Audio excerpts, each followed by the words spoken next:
Bonsoir. Si quelques médecins doutent encore du réchauffement climatique, ce qui se passe aujourd'hui doit sérieusement les interpeller. Même dans un studio climatisé, on se rend compte que la situation est anormale. Et vous devez être nombreux à connaître une journée médicalement exceptionnelle. Alors, place au JDF. Des records de température sont en train de se battre un peu partout en France, comme par exemple en Île-de-France, où se trouve notre studio. Les Français découvrent douloureusement cette situation qui risque désormais de se reproduire. Les records, même sinistres, sont faits pour être battus. Le changement climatique, les toxiques de toutes sortes, alimentent régulièrement les chroniques. Certains Français deviennent préoccupés par ces questions, d'autres sceptiques ou indifférents trouvent bien maigre la traduction quotidienne des évolutions de l'environnement sur leur qualité de vie.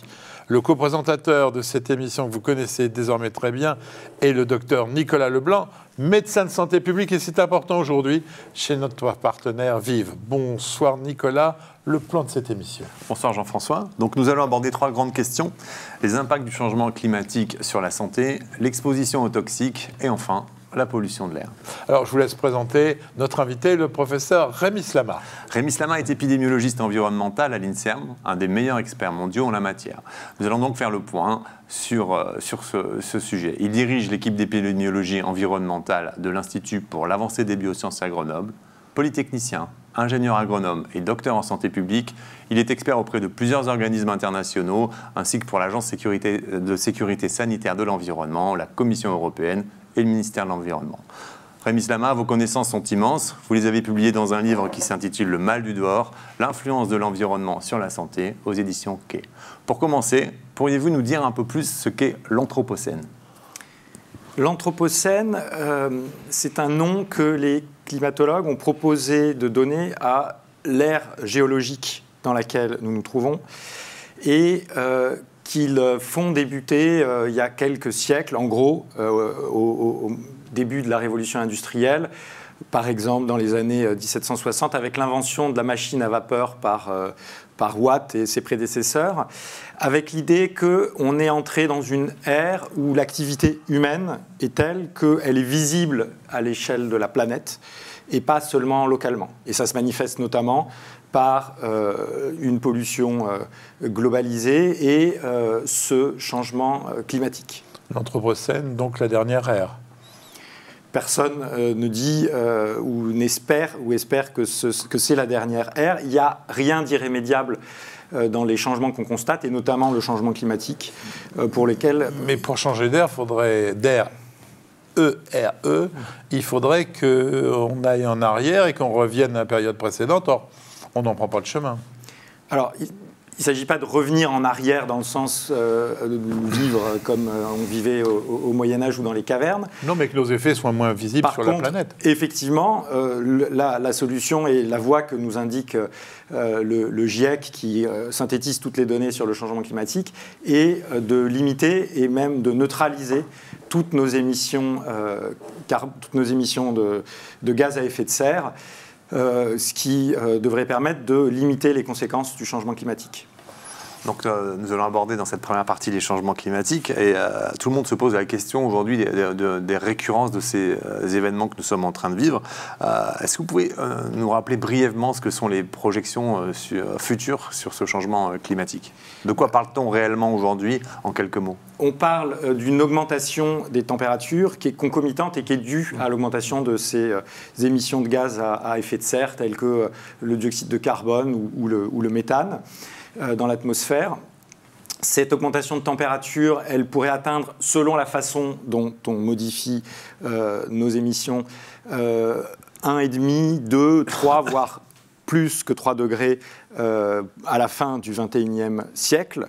Et il faut bien être conscient qu'une augmentation de la valeur moyenne de la température, étant donné qu'il ne fait pas tous les jours la même température, bien sûr, ça veut dire un décalage de la distribution, une augmentation de la variabilité de cette distribution et surtout donc une augmentation qui peut être très importante du nombre de jours qui passent un certain seuil et des températures jugées extrêmes aujourd'hui. Pourquoi on ne l'explique pas comme ça simplement ? On dit toujours, pour des gens qui ne sont pas des scientifiques, dire bon, 1 ou 2 degrés, bon, c'est pas terrible. Il faut leur expliquer que ce n'est pas 1 ou 2 degrés ça va être comme aujourd'hui, 40 degrés. Exactement. Ce qu'on prédit, c'est que si par exemple en 2100, comme c'est possible, on arrive à 2 ou 3 degrés à Paris, ce qui est probable, c'est que le nombre de jours où il fera plus de 28 degrés à Paris, qui commence à être une température qui est avec des effets pour l'activité économique, pour la santé, délétères. Ce nombre de jours au-delà de 28 degrés pourrait être multiplié par 3. Dans une ville comme Grenoble où je vis, le nombre de jours où on passerait les 35 degrés, qui sont aujourd'hui, c'est en moyenne dans les décennies passées, c'est quelques jours par an, pourrait être multiplié par 10 ou 15. Mais ça ne met pas en danger la planète, ça. Alors, ça met en danger le confort de notre vie. Elle sera là, elle est là encore pour longtemps. Par contre, les espèces, elles vont se modifier profondément, et les sociétés et les humains vont en souffrir. Alors, de manière différentielle, parce on se rend compte, par exemple, à New York, qu'un effet d'une augmentation donnée de la température n'est pas du tout le même au cours du temps. Là où 35 degrés avait un effet important sur la mortalité en 1900, un siècle plus tard, l'effet est beaucoup plus faible. Donc ça, c'est le signe d'une adaptation, non pas de l'organisme des New-Yorkais, mais de la société new-yorkaise. Vous prenez on va parler d'une ville que vous ne connaissez peut-être pas, qui s'appelle Tozeur, qui est au milieu de la Tunisie, qui, du 1er mai jusqu'au 1er septembre, connaît des températures supérieures à 40 degrés. Les gens y habitent, les gens ont réussi à vivre, donc c'est notre adaptabilité qu'on va avoir besoin de travailler. C'est l'adaptation des sociétés.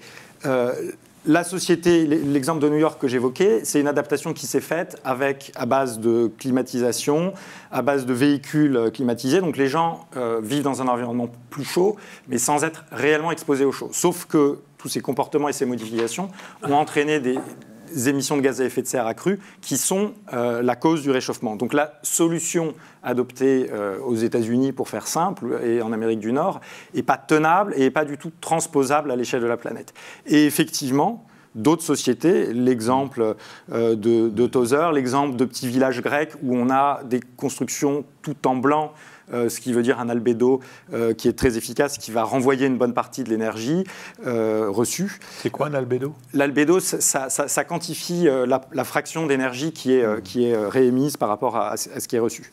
Et donc, de la neige ou quelque chose de blanc réémet une bonne partie des émissions. Et inversement, les constructions typiques dans nos pays où on a de l'asphalte, du bitume qui est très sombre, c'est catastrophique du point de vue de la formation des îlots de chaleur, parce que là, on absorbe fortement l'énergie du soleil et qui va rester, qui est emmagasinée et qui met du temps à sortir. Là, on parle d'1 milliard d'Indiens qui souffrent de canicule en ce moment et qui, eux, on cherche des solutions à base de climatiseurs, ce qui est catastrophique. Ce qui est catastrophique parce que les climatiseurs, en plus, dans certains cas, de contenir des gaz tels que les chlorofluorocarbones qui sont à l'origine de la destruction de la couche d'ozone, en général, tournent avec des énergies fossiles dans l'essentiel des pays du monde et donc émettent des gaz à effet de serre. Et contiennent des microbes.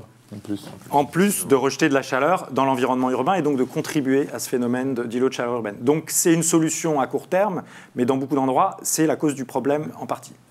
Les climato-sceptiques scientifiques, ça existe encore ou c'est une espèce qui a disparu pour le coup ? Vous parlez de qui là ? Je fais référence, je me rappelle d'un certain ministre de l'Éducation nationale, Claude Allègre, qui faisait partie au effort des climato-sceptiques. Aujourd'hui, on en est où par rapport à la question ? Chez les scientifiques, j'entends, je ne parle pas... Écoutez, non, on en rencontre très peu à ma connaissance. Il y a une réaction vraiment au niveau des Nations Unies. L'initiative de créer le GIEC, ce groupement international qui synthétise toutes les connaissances sur le climat, est vraiment centrale parce que ça donne du poids à la science, qui n'est pas toujours entendue. Ça donne un organe de dialogue auquel les décideurs, vers lesquels ils se tournent. Les épidémiologistes environnementaux dans nos pays, en France, à travailler avec les spécialistes et avec les climatologues pour essayer de modéliser, pour essayer de trouver des solutions, pour essayer de... C'est quelque chose qui débute. La recherche sur le climat, elle a commencé autour de la météorologie, de la physique et de la chimie de l'atmosphère. Il y a eu des connaissances cruciales qui permettent de comprendre d'abord les causes du changement climatique et de démontrer avec certitude que ce sont les activités humaines et notamment les émissions des différents gaz à effet de serre qui expliquent ce changement climatique. Ça, c'était une première étape très importante.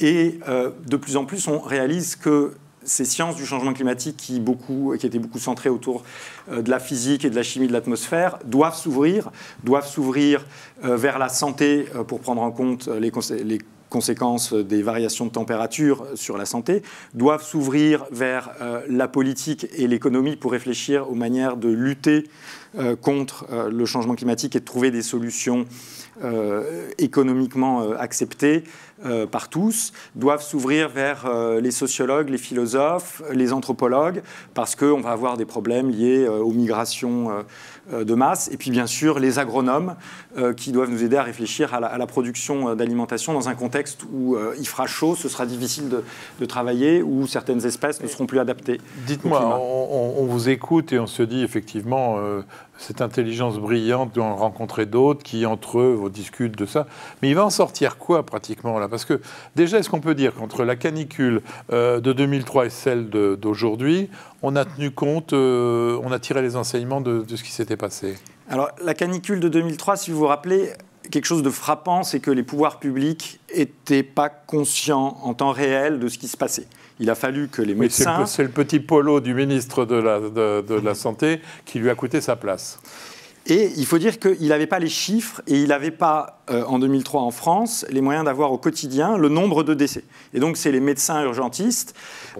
et les pompes funèbres, on n'oublie jamais. Et les pompes funèbres qui constataient qu'ils n'avaient pas les moyens de faire face à la demande de cercueils et aux afflux aux urgences.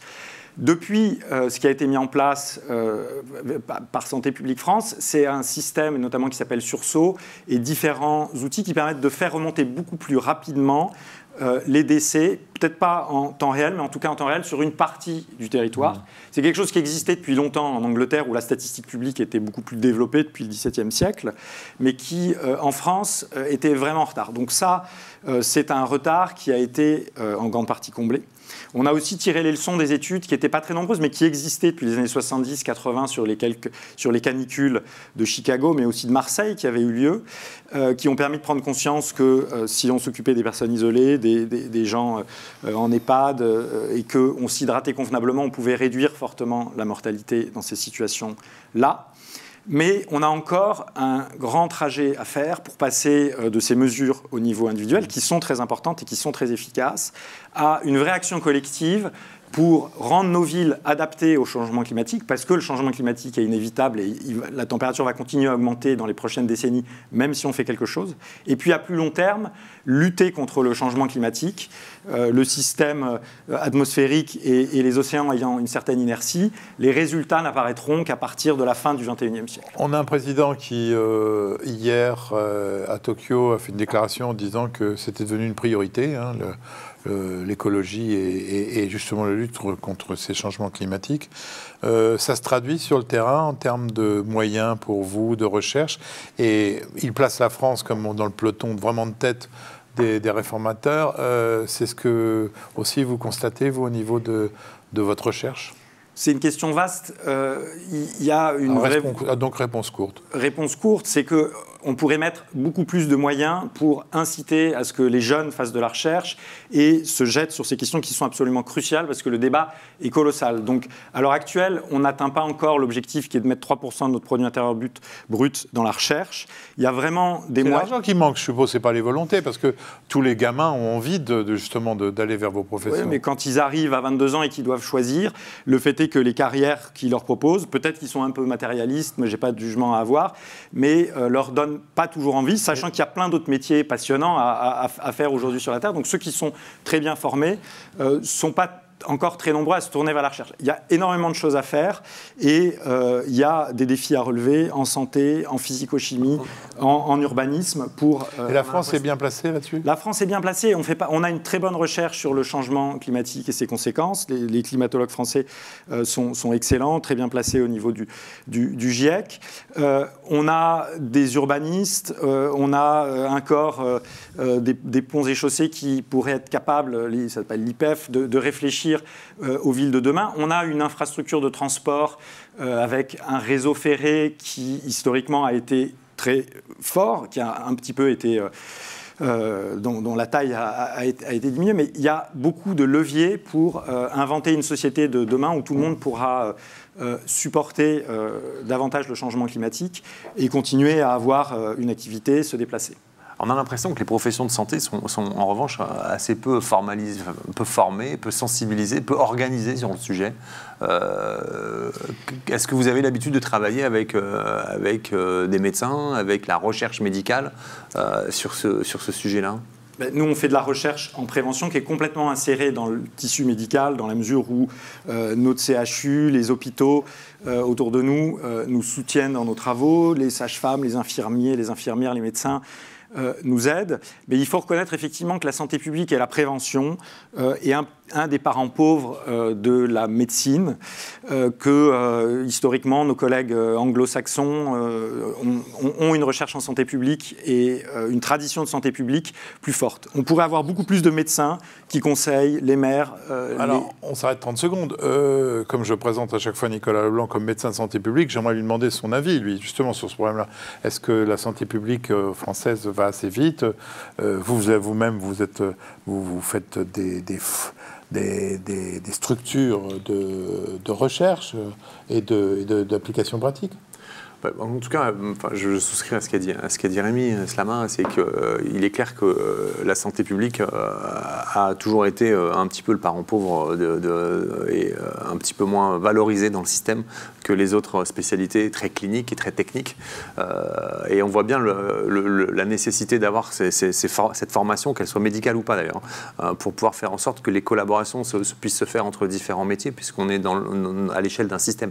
Et aujourd'hui, on est peu de médecins de santé publique à avoir été formés, et puis les carrières sont pas très formalisées, donc c'est pas ce qui attire le plus les jeunes. Vous faites des constats ou vous mettez en pratique en santé publique? Vous êtes là pour dire on alerte ou de dire il y a des chantiers, la santé publique va s'en emparer? Il y a de l'épidémiologie interventionnelle, donc on va de la recherche fondamentale à la recherche épidémiologique en passant par la recherche sur les interventions et après le déploiement des interventions. Pendant longtemps, on a tiré des sonnettes d'alarme, par exemple sur les polluants atmosphériques, et on se rend compte que ça ne suffit pas et qu'il faut aider les pouvoirs publics à vraiment identifier les solutions qui peuvent marcher. Donc effectivement, de plus en plus, on va vers une recherche interventionnelle. Intervention soit au niveau individuel, changer ses comportements, comprendre comment on peut faire en sorte que les gens fument moins et plus d'activité physique, ou intervention au niveau des collectivités et au niveau de la ville pour identifier des villes résilientes face aux problèmes environnementaux. Question importante, on a vu que ce n'est pas uniquement la canicule, alors, le réchauffement et aussi ces grêlons de la taille d'une balle de tennis, les épisodes de typhon qui sont de plus en plus fréquents, tout ça provient du même mécanisme. Oui, c'est le même mécanisme et c'est la même cause, les émissions de gaz à effet de serre, mais les conséquences effectivement touchent les températures, les événements climatiques extrêmes en général, les épisodes de précipitations accrues, donc potentiellement aussi des problèmes d'inondation, surtout dans un contexte... Donc des migrations à venir. Les migrations, notamment aussi parce qu'on s'attend à une augmentation du niveau des mers. C'est la mer qui absorbe les océans qui absorbent une bonne partie de l'énergie et qui ont tendance à se dilater, en plus de recevoir les eaux des calottes glaciaires qui fondent.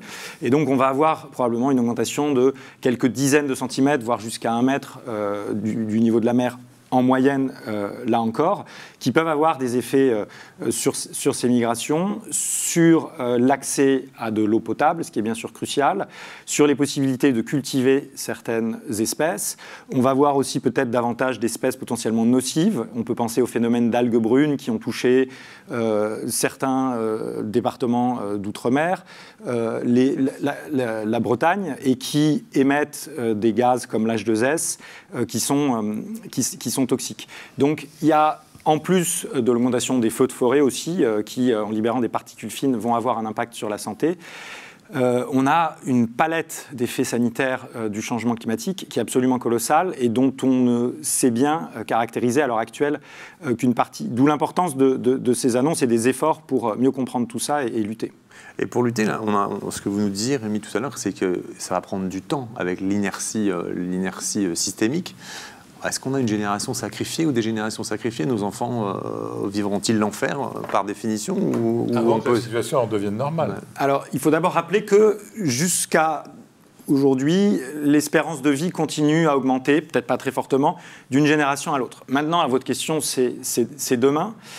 Il n'y a pas de fatalité ici. La première, c'est qu'effectivement, la première chose, c'est qu'effectivement, même si le changement climatique va pouvoir être limité qu'à l'échéance de plusieurs décennies, et en gros, vers la fin du siècle, si on réussit, comme les États s'y sont engagés, à aller vers la neutralité carbone, et on peut rappeler que la France est en train de prendre cet engagement, si la loi qui est en discussion au Parlement est votée.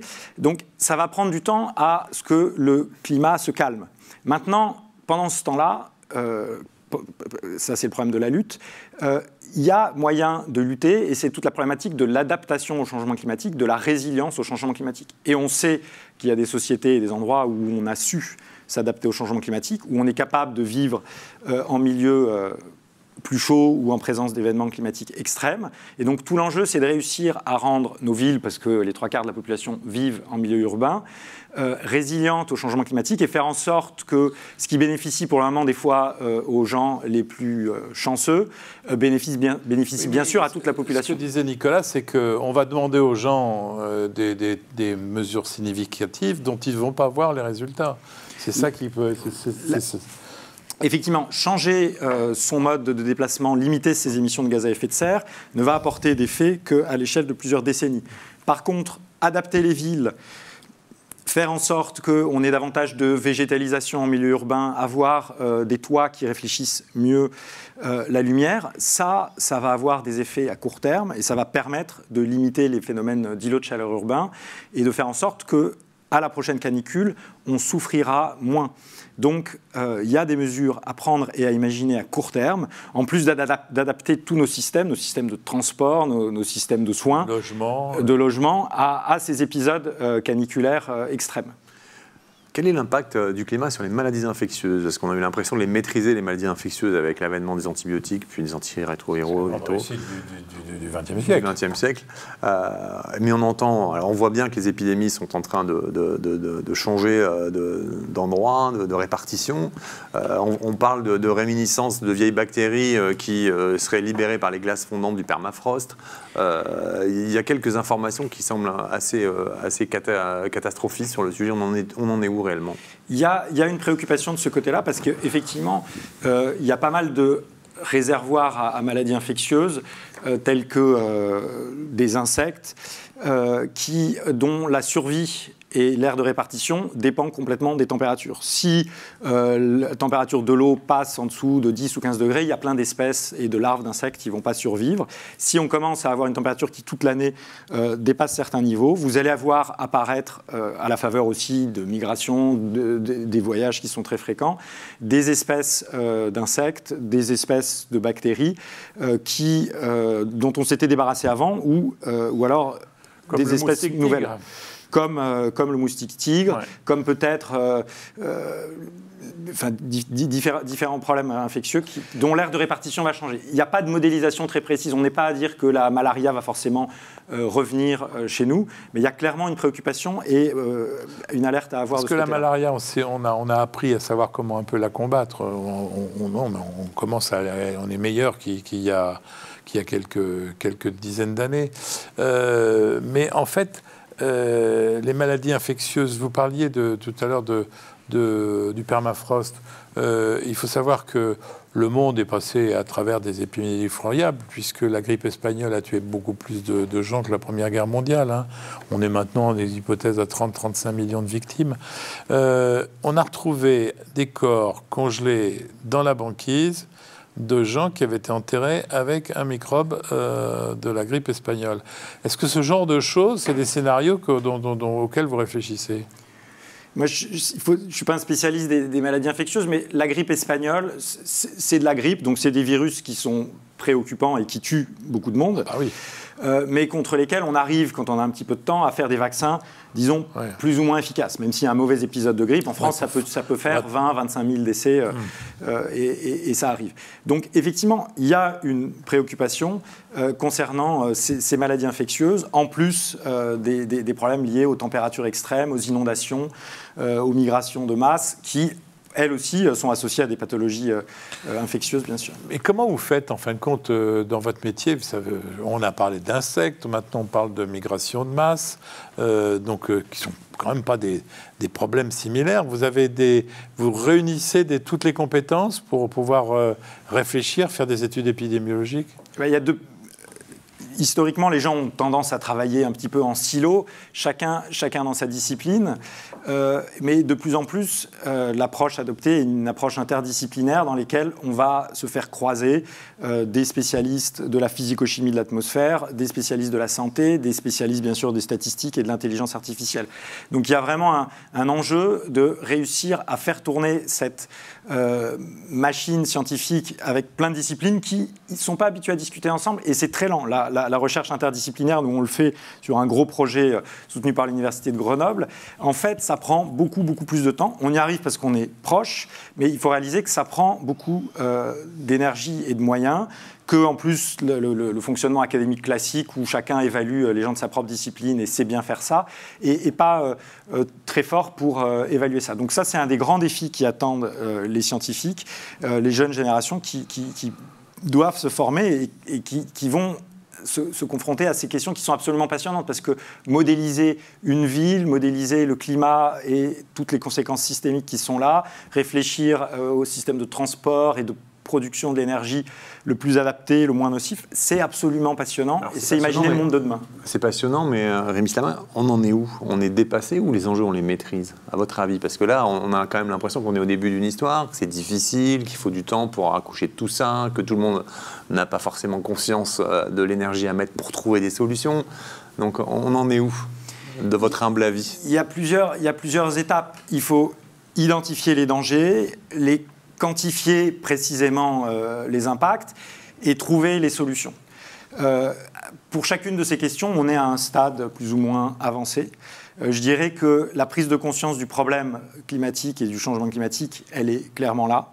La quantification précise de tous les impacts, elle est à un stade intermédiaire et on est loin d'avoir une vision complète. Et la difficulté, c'est qu'on ne peut pas se permettre d'attendre d'avoir une réponse très claire et certaine avant de commencer à réfléchir aux mesures de gestion du risque. Et d'ailleurs, les pouvoirs publics en ont pris conscience, et cette loi sur la neutralité carbone de la France en 2050 en est une illustration. Donc, il faut réussir à faire tout ça en même temps. On a un cadre théorique, et qui est même dans la loi, qui est celui du principe de précaution, qui nous dit que si le problème est majeur, même si on n'a pas toutes les certitudes concernant ce qui va survenir, il faut agir, on peut agir, et c'est une erreur de ne pas agir. Et vous êtes optimiste, pessimiste? C'est un peu ça la question de Nicolas. En fait, il y a énormément de solutions, mais moi je ne suis pas capable de prédire ce que les décideurs vont avoir envie. Ne demandez jamais les sentiments d'un épidémiologiste. Il ne fait que de l'épidémiologie. Non, c'est ça que vous voulez me dire? C'est pas... Moi, je suis optimiste parce que sur le terrain, je vois beaucoup de gens qui sont réellement préoccupés. Je vois des décideurs qui nous parlent de l'environnement. Le président de la République nous parle de la canicule, les ministres nous parlent de la canicule. Il y a 30 ans, il faut réaliser que les ministres discutaient sur des plateaux de télévision en fumant des cigarettes. Ouais. On a changé de monde. C'est vrai. L'environnement est présent. Ouais, maintenant, entre la prise de conscience et l'action, on le sait, et on le sait au niveau individuel. Moi, je sais que je dois faire plus d'activité physique, modifier mon alimentation. Entre le moment où j'ai pris conscience de ça et le moment où j'ai acté les solutions, il peut se passer un certain temps. Mais il y a vraiment beaucoup de solutions. Nous sommes tous les deux médecins, il faut vous rassurer. Apparemment, vous avez l'air en très bonne santé. Alors, il y a quelque chose qui va un peu dans votre sens, enfin qui est un peu la synthèse qu'on vient de dire, c'est le problème de la canicule versus la voiture. Parce qu'en fin de compte, hier, dans tous les reportages, j'étais sidéré de savoir que le problème des Français était bien plus la possibilité de pouvoir circuler en voiture que les températures. Et alors, on va rester donc dans l'actualité, les conséquences de cette canicule. On allait voir Air Paris, qui dicte les conditions de circulation dans la capitale et qui, comme vous le dites, identifie, essaye. Enfin, c'est un reportage de Thierry Borsat et on en discute après. Air Airparif, c'est l'observatoire en charge de la surveillance de la qualité de l'air en Ile-de-France. On est agréé par l'État pour surveiller la qualité de l'air, mais on est une structure indépendante. On prévoit les épisodes de pollution, on analyse la pollution tout au long de l'année et on prévient les autorités et le grand public. Pour assurer cette surveillance, on a plusieurs outils. On a d'abord des stations de mesure qu'on va répartir sur l'ensemble du territoire. En complément de ça, on va vraiment faire le tour de tout ce qui va émettre de la pollution, le trafic, les industries, l'agriculture, nos maisons. On travaille notamment avec Météo France. Et aussi un modèle de chimie de l'atmosphère, c'est-à-dire comment les polluants, une fois qu'ils sont émis, vont réagir entre eux et vont créer peut-être d'autres polluants. Donc avec tout ça, on arrive à avoir des cartographies les plus réalistes possibles pour aider les gens à savoir à quel air ils sont exposés. Tous les polluants ne sont pas visibles. Les gaz, on va les sentir, on ne va pas les voir. Pour les particules, c'est quelque chose qu'on peut vraiment voir, notamment en regardant les filtres d'exposition. Ça, c'est un filtre vierge. Ça, c'est un filtre que l'on a mis loin des sources de pollution. Donc, c'est la pollution à laquelle tout le monde est soumis, ce que vous allez respirer au minimum en Ile-de-France. Et ça, c'est un filtre proche des sources de pollution directe. Donc sur une journée d'exposition, c'est vraiment très visuel de voir comment les particules s'accumulent et donc rentrent dans notre organisme.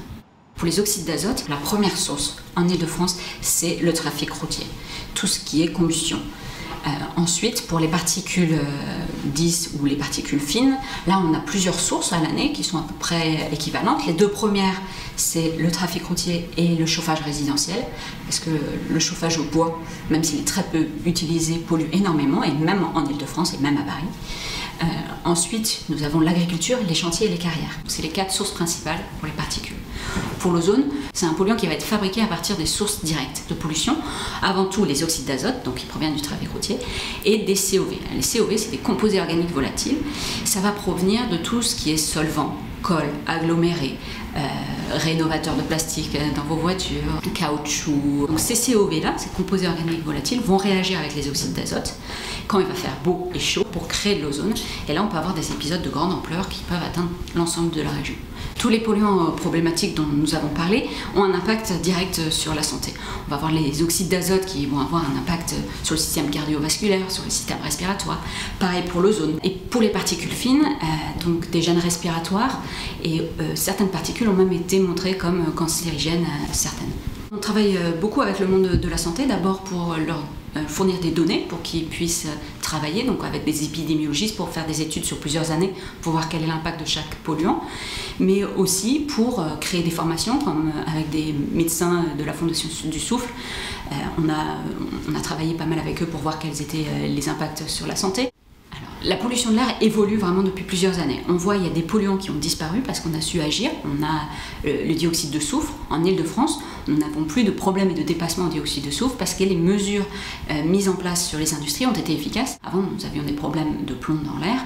Depuis qu'il n'y a plus de plomb dans l'essence, cette problématique a pu disparaître aussi en Ile-de-France. Les polluants actuels, les oxydes d'azote et les particules, diminuent d'année en année, mais c'est encore insuffisant, on est toujours au-dessus de la réglementation. Pourquoi ils ont diminué? Les oxydes d'azote, c'est avant tout par l'amélioration des technologies du secteur routier.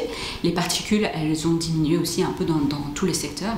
En revanche, pour l'ozone, on n'a toujours pas de diminution de ce polluant sur l'ensemble de l'hémisphère nord. Tous les épisodes de pollution ponctuels sont vraiment météo-dépendants. À l'année, à peu près en dioxyde d'azote, on va avoir 1 ou 2 épisodes, c'est quelque chose de très ponctuel. C'est vraiment la pollution chronique qui va être plus dangereuse. Il y a notamment Santé publique France qui a sorti ce 48 000 décès prématurés en raison de la pollution de l'air. Il y a des polluants qui ont disparu, il y a des polluants qui sont en train de réduire, mais il y a aussi des polluants émergents. On a des problématiques qui apparaissent et qu'il faut surveiller, comme par exemple les pesticides, mais aussi les dioxines, qui proviennent des retardateurs de feu qu'on met de plus en plus dans nos vêtements, dans nos meubles. Donc on a des polluants émergents qu'il faut continuer à suivre, parce que ça sera la problématique de demain. Bon, ils font beaucoup de choses. D'ailleurs, elle souffle le chaud et le froid, hein, vous avez vu, ça s'améliore, ça dégrade. On en retient quoi de tout ça? On en retient que c'est possible de lutter contre les polluants atmosphériques, mais qu'on a un peu tendance à les traiter un par un. Donc c'est vrai, c'est absolument spectaculaire. On a réussi à limiter très fortement l'impact des dioxydes de soufre, du plomb, qui était une des grosses erreurs du XXe siècle, l'ajout du plomb dans l'essence. Et on voit baisser, les statistiques de Santé publique France sont claires, la plombémie, les cas de saturnisme. Il y a encore du plomb parce qu'il n'est pas totalement interdit. Le benzène dans l'air extérieur, on en a de moins en moins, il en reste dans l'air intérieur. Donc, il est possible de lutter. On a aussi lutté efficacement contre les chlorofluorocarbones qui mangeaient la couche d'ozone. Le trou de la couche d'ozone a cessé de grandir. Donc, quand il y a une volonté de l'ensemble de la société et des décideurs, on arrive à quelque chose. Il reste des points noirs. Aujourd'hui, on a tendance à se focaliser sur les particules en suspension. Il y a aussi une problématique vis-à-vis de l'ozone. Les pesticides dans l'air, c'est un continent, je dirais, quasiment inexploré pour la simple bonne raison que la réglementation commence juste à les prendre en compte. Donc les associations agréées de surveillance de la qualité de l'air commencent juste à nous fournir des données sur leur niveau. Et alors à 48 000 morts de prématurés liés à la pollution de l'air, la bonne mesure c'est quoi? D'arrêter les voitures dans le centre-ville? Quand on voit la sensibilité des Français à la voiture, et on l'a vu en 2018, quelle est la bonne mesure et la mesure acceptable? Alors, à Grenoble, mes collègues sociologues font des études qui montrent que les gens, pour améliorer leur santé, sont prêts à modifier leur comportement. Quand on vit en milieu urbain et qu'on y travaille, la voiture n'est pas vraiment la meilleure solution. Être coincé dans les embouteillages pour aller travailler alors qu'on pourrait tranquillement être sur sa bicyclette ou dans un tram climatisé, c'est pas forcément la meilleure option. Donc il y a plein de mesures qui sont acceptables et effectivement les leviers principaux en milieu urbain pour lutter contre ces particules fines, il n'y en a pas un seul, mais c'est le chauffage urbain. Et notamment des chauffages au bois, des cheminées, des chauffages au bois peu performants. Il y a encore des gens en zone périurbaine qui brûlent leurs déchets verts, c'est absolument catastrophique. C'est l'équivalent de brûler ces déchets verts dans son jardin, c'est l'équivalent de 9 allers-retours avec une vieille voiture entre Paris, entre Marseille et Dunkerque.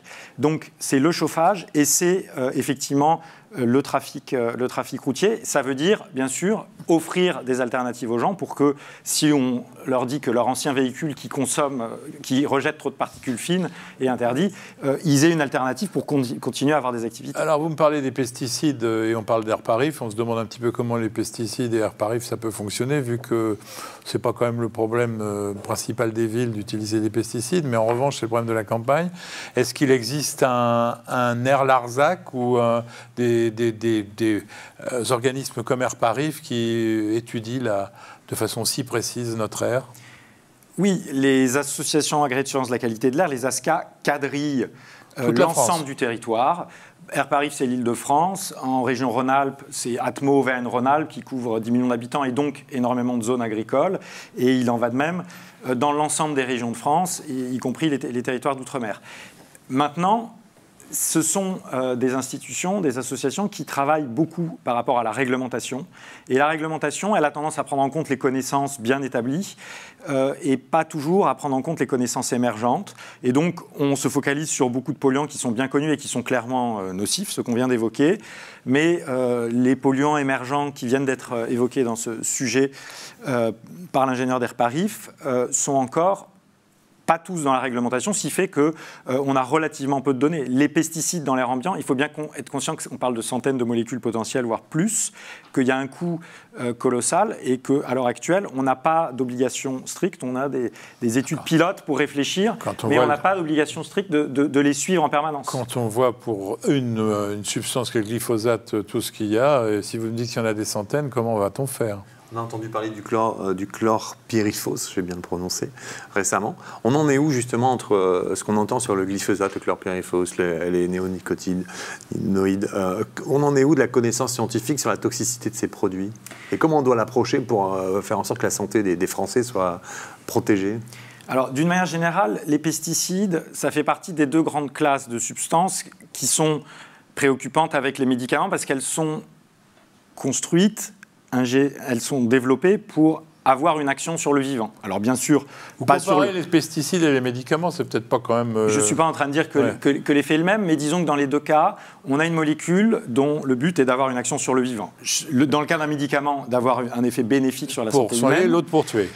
Et dans le cas d'un pesticide, l'idée n'est pas du tout d'avoir un effet sur l'être humain, mais de cibler, si possible, certaines espèces considérées comme nuisibles qui vont s'attaquer aux plantes. Mais c'est quand même pas la même démarche. c'est pas du tout la même démarche, sauf qu'on a des molécules, disons, biologiquement actives. C'est pas la même chose, je dirais, qu'un colorant ou un additif alimentaire qui va être juste là pour peut-être avoir un rôle de colorant ou d'exhausteur de goût. Lui, sert à rien. Qui lui, n'est pas censé avoir d'action sur le vivant, qui va peut-être se révéler en avoir une quand on fait des études toxicologiques. Donc, a priori, c'est des molécules sur lesquelles il faut faire attention, notamment parce que la conservation de l'évolution est telle que le système hormonal, le système immunitaire, le système nerveux des insectes cibles des pesticides n'est pas toujours si éloigné que ça de celui des êtres humains. Et tous les efforts de l'industrie des pesticides, c'est fabriquer des molécules qui sont très spécifiques d'une espèce sans avoir d'effets néfastes sur les humains et sur le reste de l'environnement. Ils vous consultent, ces grands groupes? Ils font des études épidémiologiques avec vous? Ou alors vraiment vous êtes la race à fuir? Il y a des AMM comme les médicaments? Voilà. Les industriels des pesticides, des produits phytosanitaires, doivent faire des études toxicologiques avant de mettre une molécule sur le marché. Donc on est dans une situation qui ressemble à celle du médicament. Il y a une AMM, une autorisation de mise sur le marché, pour les produits phytosanitaires. On doit bien sûr caractériser toutes les propriétés physico-chimiques de la substance et on doit faire des études toxicologiques spécifiées par la réglementation européenne qui encadre les biocides et les produits phytosanitaires pour vérifier les impacts, pour limiter les impacts sanitaires. Vous parlez de REACH, du protocole de la procédure REACH. Alors REACH, c'est pour les produits chimiques en général. Ça exclut les médicaments et ça exclut les produits phytosanitaires qui sont encadrés par des directives spécifiques qui s'appellent la PPPR et la BPR pour produits phytosanitaires et biocides. Est-ce que c'est aussi efficace que les AMM? On vient de regarder cette réglementation en détail pour le Parlement européen avec le professeur Barbara Domenex. On s'est rendu compte qu'il y a des principes de gestion qui sont clairs. Le principe de gestion, c'est qu'un pesticide qui contient soit des cancérigènes, soit des mutagènes, soit des reprotoxiques, soit des perturbateurs endocriniens, ne doit pas être mis sur le marché. C'est-à-dire en fait qu'il faut qu'il y ait une exposition humaine négligeable. Donc là, il y a un principe qui est clair. Et c'est pour ça qu'il y a des débats autour du glyphosate, parce que si on considère que le glyphosate est un cancérigène certain ou présumé, il ne doit pas être mis sur le marché d'après cette loi sur les produits phytosanitaires. Maintenant, ce qu'on s'est rendu compte en regardant la réglementation, c'est que les exigences de tests avant la commercialisation ne couvrent pas très bien l'ensemble des effets sanitaires possibles. Alors, ça coûte cher les tests, ça implique de tuer des animaux, et il y a une tendance à vouloir les limiter, mais du coup, c'est pas facile pour les agences sanitaires, en l'occurrence c'est l'EFSA au niveau européen, qui doivent décider si une molécule peut être mise sur le marché, de s'assurer que la molécule est pas cancérigène ou n'est pas un perturbateur endocrinien. Donc cette réglementation sur les produits chimiques, elle a des limites. C'est quand même dans le champ des biocides et des produits phytosanitaires qu'elle est à mes yeux la plus cohérente. Elle n'est pas parfaite, mais elle est beaucoup plus efficace qu'elle l'est aux États-Unis. Il y a énormément de molécules qu'on a cessé d'utiliser ici, parmi les organochlorés, parmi certains organophosphorés en Europe depuis longtemps, qui sont encore sur le marché américain. Et maintenant, quand on regarde d'autres molécules et d'autres secteurs, et notamment le secteur des cosmétiques, pour lesquels il y a une exposition possible humaine, le secteur des emballages alimentaires et des additifs alimentaires. Là, la réglementation est beaucoup moins complète et les exigences de tests avant la commercialisation sont moins fortes, ce qui fait que c'est beaucoup plus difficile d'être certain qu'il n'y a pas des molécules potentiellement nocives qui sont mises sur le marché. Nicolas, je vous propose de poser la dernière question. Auparavant, je voudrais vous dire que si vous voulez en savoir plus sur les perturbateurs endocriniens, parce qu'on voit bien que c'est encore un autre sujet qui tient une émission, on a fait une émission spéciale des JDF avec le docteur Joël Spirou. C'était une très grosse audience et je vous propose de retourner aussi voir cette émission pour compléter celle d'aujourd'hui. Nicolas, votre dernière question. On a envie de savoir, Rémi Slama, sur cette exposition aux toxiques, est-ce qu'il y a eu des mesures en termes de conséquences sanitaires ou est-ce que c'est des choses qui méritent encore d'être investies plus en amont, c'est-à-dire l'exposition à ces cosmétiques, l'exposition à ces jouets, l'exposition aux vêtements traités. Quels sont les présupposés aujourd'hui en termes d'impact sanitaire? Aujourd'hui, on peut dire que face à ce qu'on peut appeler la révolution chimique qui a eu lieu au cours du XXe siècle, c'est-à-dire le passage de sociétés où on avait quelques molécules chimiques d'origine anthropique dans notre environnement, à un monde où il y a probablement plus de 22 000 molécules chimiques mises sur le marché, et dont beaucoup d'entre elles finissent par se retrouver dans l'organisme, parce que nous, quand on fait des études de biosurveillance, on retrouve des dizaines de molécules dans l'organisme, et si on avait plus de moyens, on en trouverait des centaines, et certaines d'entre elles sont clairement nocives, certaines sont suspectées d'être nocives. On peut dire que les pouvoirs publics ont bien pris conscience certaines familles de molécules problématiques, et notamment les métaux comme mercure, plomb, qui sont assez fortement réglementés, qu'ils ont pris conscience de la problématique des polluants organiques persistants, c'est les PCB, c'est le DDT, un des premiers insecticides organochlorés, ce qui ne veut pas dire que la situation est satisfaisante, parce que comme ces molécules étaient très persistantes, même si on a interdit leur usage depuis quelques décennies, on les retrouve toujours dans notre environnement et dans notre alimentation, mais qu'on a encore du mal à lutter contre les molécules qui sont autorisées aujourd'hui, dont certaines sont néfastes, et qui sont des molécules non persistantes, donc dont les niveaux varient extrêmement rapidement, et qui, pour les épidémiologistes notamment, ne sont pas faciles à caractériser en termes d'impact sanitaire. Mais beaucoup d'entre elles, enfin certaines d'entre elles ont des effets. Et dans le cas, par exemple, du bisphénol A, la France a pris des mesures qui ont permis de l'interdire dans l'ensemble des contenants alimentaires. Alors, le docteur Spirou, je lui avais demandé en conclusion qu'il était pour lui au moins de nous donner d'identifier quelques ennemis sur lesquels il fallait travailler. Il m'avait dit tout de suite, attention au soja et protéger la femme enceinte, parce que les perturbateurs endocriniens agissent sur le fœtus, en particulier les produits de maquillage. Si je vous pose la même question, vous rajouterez quoi à cette liste ?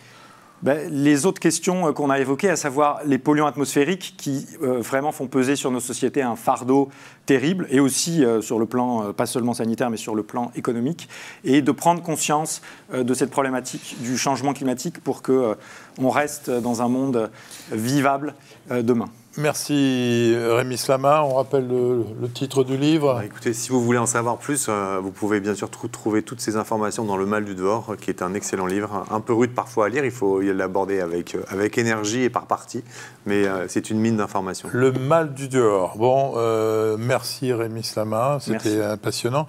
On se retrouve en septembre, Nicolas ? Bonnes vacances à tous. Et voilà, ça sera le mot de la fin. Bonnes vacances à tous, ce JDF est terminé. Mais en attendant de vous retrouver, surtout, portez-vous bien.